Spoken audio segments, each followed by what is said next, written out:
So ito mga kachilax yung basement parking. Yan, may mga motor at kotse. Then ito yung escalator papunta doon sa Coswell. Ayan. So ayan na po yung Coswell. Saktong-sakto, nandito si Sir. Sir, pakilala ka naman. Ako pala si Harold. Hello sa inyo mga ka-chillax. No? Hello Sir Well. Nandito tayo ngayon sa EV Supreme Fisher Mall Supermarket.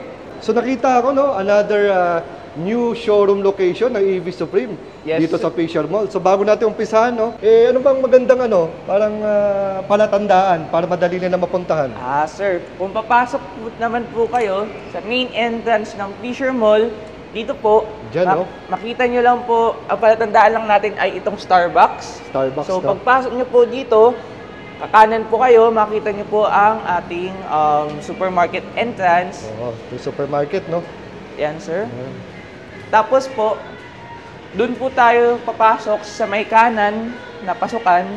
Hindi po tayo papasok doon sa may mismong entrance kung saan may guard. Doon po tayo sa may kanan, which is papunta na po siya dito po. Para hindi sila malito, no? Yes, sir. Tapos, if ever naman may sasakyan naman, galing sa basement parking naman, no? Yes, Pagka tayo patumpik-tumpik pa, umpisahan muna natin. Ito, parang bihira ako makita to. Laging ubos itong ating, ating go board. Ayan. Ito sa Go Board Titan Hero, isa po to sa, ito po yung top daling nating is. Ano mo na mga basic specs natin ito? Una pala, anong pangalan nito? Ito po, tawag po dito ay Go Board Titan Hero. Go board Titan. Yes po, Hero. Ito Hero. po. Ito. So, ito. Hero. Ayan, sir. Ayan. So, ano mga basic specs niya? Range, top speed? Ayan, sir.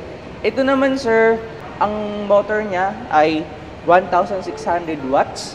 Ang maximum speed po nito is pumapalo ng 60 km per hour.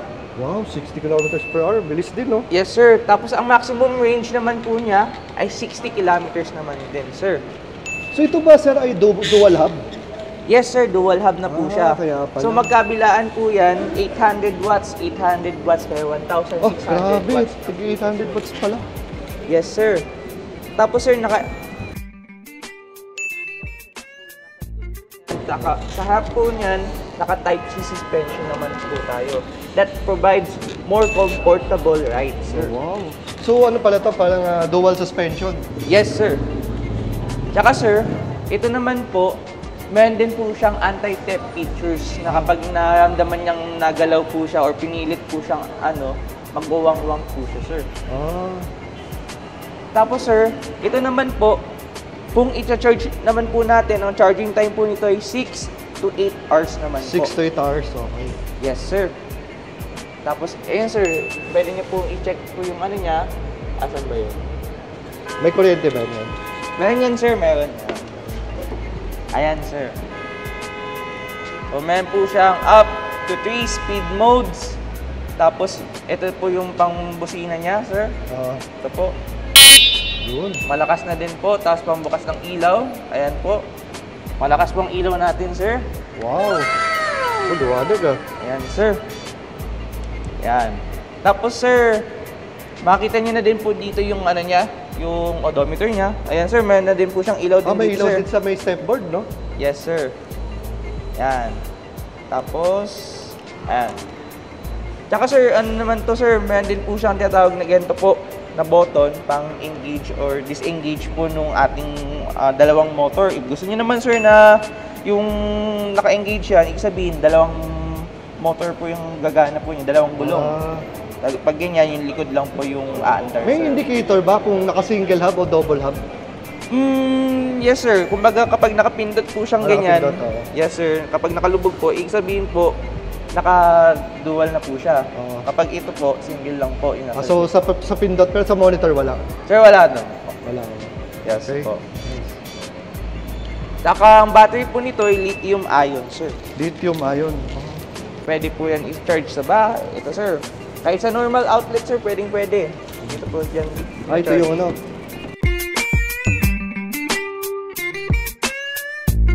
Saka semi-hydraulic na din po siya, sir.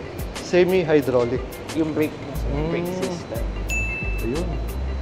So, pansin ko, no, may nakalagay, 10%. Magkano ba ang regular price nito? Price naman po nito, ang SRP niya ay 48,800. Ngayon po, dahil naka 10% promo tayo, 43,920 na lang po siya, sir. Wow, yun. Ayos na ayos, no? Yes, sir. Laking bagay din ng 10%. Yes po. At saka maganda dito sa mga stand-up kick scooter na katulad nito, ito yan, no? Pang malakasan, yung matitibay, mga heavy duty. Yes, sir. Kung gusto nila ng naka-stand-up e-scooter, pero medyo malapit sa experience ng bilis ng motorsiklo, ito ang ating recommendation, sir. Ito ba yung pinaka-high-end yan? Hindi naman. Yes, sir. High-end nating ito, e-scooter. Okay. Si Hero? Yes, sir. Kaya kung gusto niyo po ng mas high-quality experience of e-scooter, ito si GoBoard Titan Hero ang para sa inyo. Yun.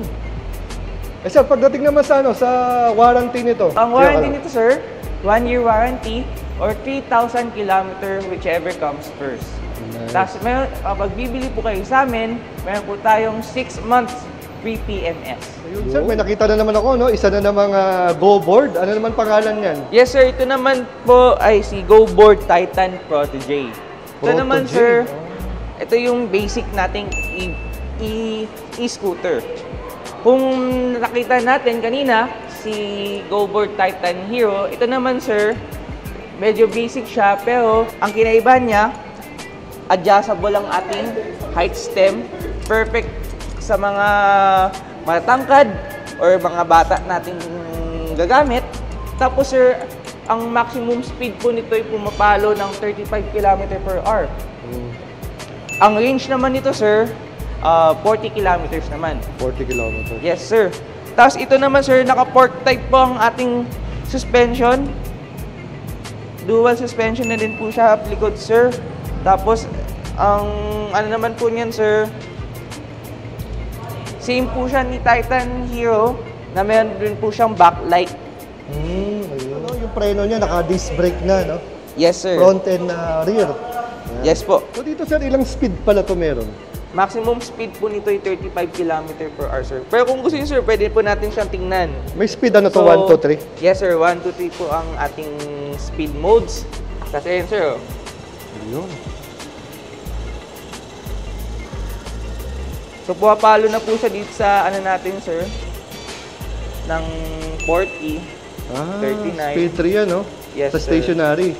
Pero depende din po yan, sir, kung sasakyan na. Oo, If syempre. po. Ito ba, sir, naka-dual hub o single lang? Single hub naman po. Single hub. Unlike po kay Titan Hero na dual hub, ito po single hub, kaya mas okay lang, mas katamtaman lang po yung bilis niya. Perfect sa mga taong gusto ng saktong bilis lang. Hindi. Tsaka pangpasok sa mga school, sa like panggala. Tama. Or kung gusto nilang ng e-scooter kaysa mag-e-bike, pwede Correct. tayo dito, sir. Oo nga. Yun ang maganda dito sa mga ano, no? Mga stand-up kick scooter. Yes, Hindi sir. masyado siya nagko-consume ng space, Yes, sir. no? Pero at the same time, kahit ganito yung tsura nito, may kabilisan din, no? Opo, sir. May kabilisan din ito. 35 km/h, not bad at all. Ang range naman po nito, sir, 40 km po. Tapos ang maximum ano naman niya, load niya ay 120 kg. Ayun. Same po siya ni Titan Hero, na ganun din po ang maximum load niya po, sir. So pinakakantay ng lahat, sir. Magkano? Una muna, anong regular price nito? Ang regular price po nito ay 87,800. Pero ngayon, since naka 10% din tayo dito, sir, 25,020 na lang siya, sir. Hindi ka nga, ano, no? Affordable. Yes, sir. Kaya nga kung yung mas high-end nating scooter, which is si Titan Hero, we can still offer them the Titan Protege. Ano naman, sir, yung warranty niya, 1-year warranty or 3,000 km, whichever comes first. Meron din po tayo dito 6 months free PMS. Kaya ba pwedeng i-Waze o i-Google Maps para makita itong bagong-bagong showroom nyo dito sa Fisher's Mall? Ayun, sir, you can just search it sa Waze or sa Google Maps na Fisher Mall Supermarket o kahit Fisher Mall Quezon City. Dito, sir, pwede po kayong pumasok dito sa ating sa main entrance ng Fisher Mall. Makikita nyo naman po agad yan sa kanan. Pagpunta nyo po dito, nasa kanan lang po. Nasa tabi lang po ng Starbucks. So, ang gagawin nyo lang po, pagpasok nyo po, pasok lang po tayo. Kakanan po tayo sa supermarket entrance, pero wag po tayong papasok mismo doon kasi nasa kanan pa po, yung entrance naman papunta po. Yun. Sa ano, no? Extreme right, no? Yes, sir. So again, Sir Harold, maraming salamat sa pagpapaulak mo sa ating mga kachilaks. Till the next time. Sige, sir.